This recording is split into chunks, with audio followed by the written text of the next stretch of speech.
یریدونا وہ چاہتے ہیں، کون چاہتے ہیں؟ یہ مشرک، یہ اہل کتاب یا یہ جو سارے ہیں غیر مسلم ہیں، ان یطفئوا نور اللہ کہ یہ بجھا دیں اللہ کے نور کو۔ اللہ کا نور کیا ہے؟ یعنی اس دین کو، اسلام کو یہ ختم کر دیں۔ کس طرح ختم کریں؟ ان کے پاس کوئی پاور تو ہے نہیں، بھی افواہہم اپنے منہوں کے ساتھ، کہ وہ اپنی منہ کی پھوکوں سے، پھوک مار جیسے ہم کینڈل کو پھوک مارتے ہیں، تو وہ چاہتے ہیں ان کے پاس ظاہر طاقت، اللہ کے مقابلے میں کیا طاقت ہے؟ اللہ کا دین ہے اور برحق دین ہے۔ اب اس دین کو مٹانے کے لیے ان کے پاس اور کچھ نہیں ہے سوائے منہ کی پھونکوں۔ کیا منہ کی پھونکیں کیا ہے؟ Propaganda, negative propaganda. دیکھیں اب کبھی عورتوں کو کھڑا کر دیتے، وہ جو عورتوں کو پتہ نہیں کیا ان کی مت میں ڈال دیا کہ دیکھو تمہاری تو گواہی آدھی ہے، دیکھو دیکھو کیسے یہ، اب دیکھو 4 شادیوں کا تمہارے حقوق کا کیا بنے گا، دیکھو دیکھو بھائی جنت میں جا کے آدمیوں کو تو حوریں مل جائیں گی، تمہیں کیا ملنا۔ یعنی اس طرح کر کے نا ان کو بدزن کرنا دین سے۔ دیکھو یہ تو لونڈیوں کا بھی کانسیپٹ ہے، اور دیکھو آپ صلی اللہ علیہ وسلم نے یہ کیا اور یہ کیا اور یہ کہ ایسے ان چیزوں کو نیگیٹو کر کے دکھانا جس سے اسلام سے لوگ بدسن ہو جائیں، ان کے دل کھٹے ہو جائیں۔ اور اسی طرح آپ دیکھتے ہیں جو آج کے دور میں ڈیفرنٹ ہے، لیکن ایسا نہیں ہے کہ کبھی پہلے نہیں ہوا تھا۔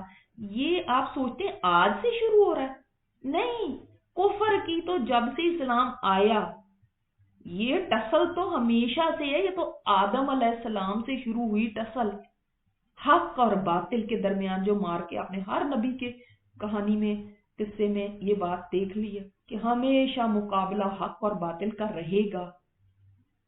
اور جب اسلام آیا تو اس وقت سے اس کو مٹانے کے لیے کوششیں ہوں گی۔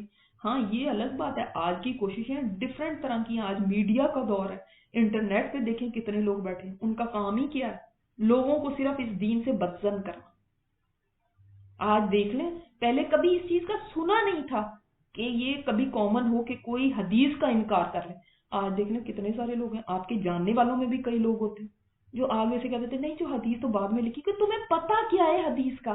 جا کے پہلے دیکھو تو صحیح حدیث ہے کیا۔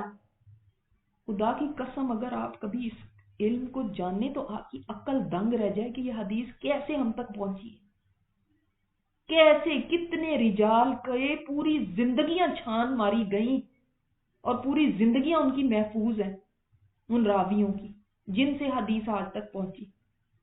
ایک بندہ اگر صرف اپنے جانور کو بھی آگے چارہ دکھا رہا ہے، اس کے اندر چارہ نہیں ہے اور وہ جانور کو بلا رہا ہے، تو بخاری نے اس سے بھی حدیث نہیں لکھی۔ جو جانور کے اوپر جھوٹ بول سکتا ہے وہ آپ صلی اللہ علیہ وسلم کو بول سکتا ہے، میں اس سے بھی نہیں حدیث لوں گا۔ کسی کے اندر ذرا سی بھی دیکھ لیتے تھے چیز تو کہتے تھے اس سے حدیث نہیں لینی۔ کسی کے اندر ذرا سی بھی ایمان کی خرابی تو دور کی بات ہے، اس کے کیریکٹر میں کوئی چیز دیکھ لینا، یا اس کے حافظے کے اندر کہ حافظہ ذرا سا کمزور ہے۔ میں تو یہ سوچتی ہوں کہ آج کے اگر محدثین آج ہوتے نا تو ہم میں سے تو کسی سے بھی نہ حدیث لیتے، تو ہمیں تو خود بھی نہیں اپنا کچھ یاد رہتا، اپنا فون نمبر نہیں پتا ہوتا، اپنے گھر کا ایڈریس بھول جاتے ہیں، کیا کو وہ ذرا سا بھی کسی کے اندر ہوتا تھا نا اس سے نہیں حدیث لیتے تھے، ثقہ راوی سے لیتے تھے۔ یعنی اس کی ثقہ کی بھی کتنی ساری شرائط ہیں۔ آئی وش کبھی آپ لوگ یہ چیز علم کو دیکھ سکیں تو آپ کو پتا چلے، دماغ کھل جاتا ہے یہ سوچ کے، یا اللہ دنگ رہ جاتی ہے عقل کی، اتنی اس کے پیچھے محنت ہے۔ آج تو پھر بھی کمپیوٹر سے دور ہے، وہ کس طرح سفر کرتے تھے اور کیسے کیسے لوگوں سے لیتے تھے، اور اس کے بعد آج تک کے دور میں جو اس چیزوں کی چھانٹی کی گئی ہے، کون سی حدیث ہے کسی نے فیبریکیٹ کر کے کوئی بنا دی ہے۔ لوگ شرپسند بھی تو ہوتے تھے، فیبریکیٹ کی ہوئی ہے، خود ہی بنائی ہوئی ہے۔ موضوعات کے نام سے کتاب الگ ہے جس میں موضوع احادیث ہے، فیبریکیٹڈ ضعیف حدیث الگ کر دی گئی، جو اسٹرانگ احادیث ہیں وہ الگ کر دی گئی۔ یعنی اب آپ دیکھیں ہر ٹائم میں نا اس قسم کے شر پسند لوگ رہے ہیں اور آج بھی ہیں۔ جو انٹرنیٹ ہو گیا پھر، اور آپ کا ٹی وی پہ، اس پہ ٹاک شوز میں کس طرح سے لوگوں کے ذہنوں کو پلوٹ کیا جاتا ہے اس دین سے ہٹانے کے لیے۔ صرف غیر مسلموں کو نہیں کہ وہ تو اس دین کے قریب بھی نہ آئیں، ان کے اندر جس طرح سے نیگیٹو پروپیگنڈا کر کے ان کے دماغوں کو ہٹایا جاتا ہے کہ یہ تو دیکھو ذرا یہ مسلمان تو ایسے، مسلمان تو ایسے. ٹھیک ہے، مسلمانوں میں بہت خرابیاں ہوں گی، بہت خرابیاں ہیں، واقعی ہیں، مگر اسلام سچا دین. مسلمان جتنا بھی خراب ہو جائے لیکن یہ دین برحق ہے، اس پہ نہیں کوئی انگلی اٹھا سکتا کہ اس میں کوئی خرابی ہے.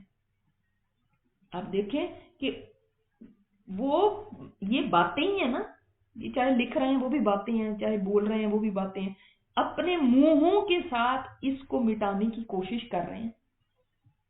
ہاں تو وہ دیکھیں کتنا پیارا وہ شعر ہے نا، نور خدا ہے کفر کی حرکت پہ خندہ زن، پھونکوں سے یہ چراغ بجھایا نہ جائے گا. کوئی یہ سوچتا ہے نا کہ پھونکوں سے، اپنی پھونکوں سے اس کو بجھا دے گا، نہیں بجھا سکتا.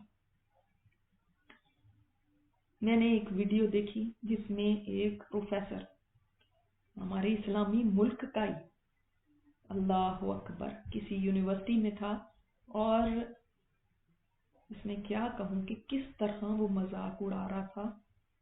اللہ ہدایت دے ان لوگوں کو. دودھ کی نہروں کا جو جنت میں ہے، اس طرح حوروں کا، اس طرح کی باتوں کو اس قدر ڈیگریڈنگ انداز میں کر رہا تھا. میں سوچ رہی تھی اللہ اکبر، یہ ہیں وہ لوگ جو لوگوں کو دین سے بھگانے والے، دین سے دور کرنے والے، دین کے بارے میں شکوک و شبہات اور نیگیٹیوٹی ڈالنے والے لوگوں کے ذہنوں میں.